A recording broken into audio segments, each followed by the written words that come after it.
Good evening to my friends, enemies, family, and foes. Today, I am in Miami on South Beach while my girlfriend is at Rolling Loud, the festival, and she is hopefully having a great time. Today, I wanted to talk with my fellow audience members about climate change. And the reason climate change is on my attention is because I'm in Miami. And Miami is expected to be a hub of climate disaster in the coming decades. Climate change has been on my mind a lot recently, especially considering the floods that are occurring in Germany, India, China, New York, and the Midwest. These problems are absolutely critical to address.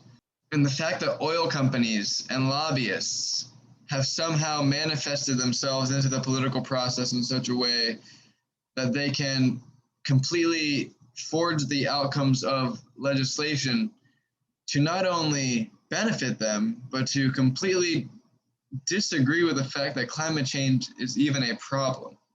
Living in Florida, I care about this state in a way, and I usually am not a very nationalistic or prideful person, especially when it came to my high school pride week, spirit week. I don't know the term, but I don't want Florida to be underwater, and the way it's looking is that it's very possible it could be, especially with the Surfside condo building which just collapsed. And there are 97 people who are confirmed dead, and the other dozens who are presumably dead.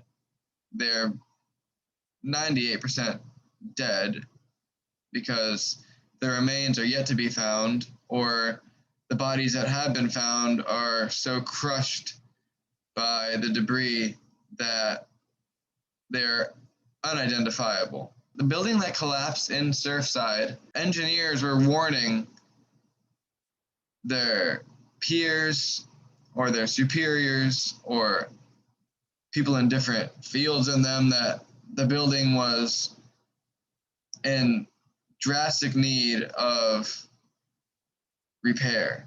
And that was in part because of climate change. So we need a Green New Deal, and a Green New Deal needs to come sooner than later, and we have to be able to combat the lies that accompany the attacks on the Green New Deal, such as the proponents of the Green New Deal want to ban airplanes, or the proponents of the Green New Deal want to cut carbon emissions by 2025 instead of what would really be 2030 or 2035. There's a lot of misinformation out there. I'm not agreeing with Jen Psaki saying we need to ban people or give them the internet death penalty. I'm simply saying that these issues that are so profound against humanity need to be addressed realistically, and those that deny these issues are even real, or those that lead these issues to get worse, need to be verbally attacked, because the CEOs of oil companies and the lobbyists, again, they know that what they're doing is not good.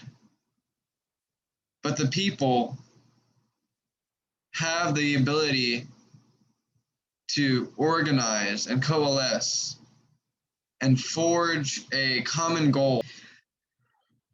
And if the people coalesce, we can create a political system and a political process that will address these issues of climate change seriously and will consider the impacts that it will have on the billions of people that we share this earth with. So let's create a Green New Deal. Let's enact it. Let's protest for it. Let's work with organizations or groups that are willing to be aggressive on this front, like the Sunrise Movement.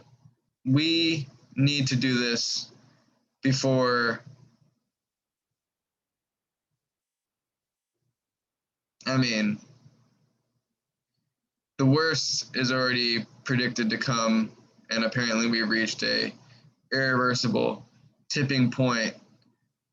But that does not mean we cannot mitigate the effects of climate change if we act now, and if we act today, and if we act together. We can do this. Thank you.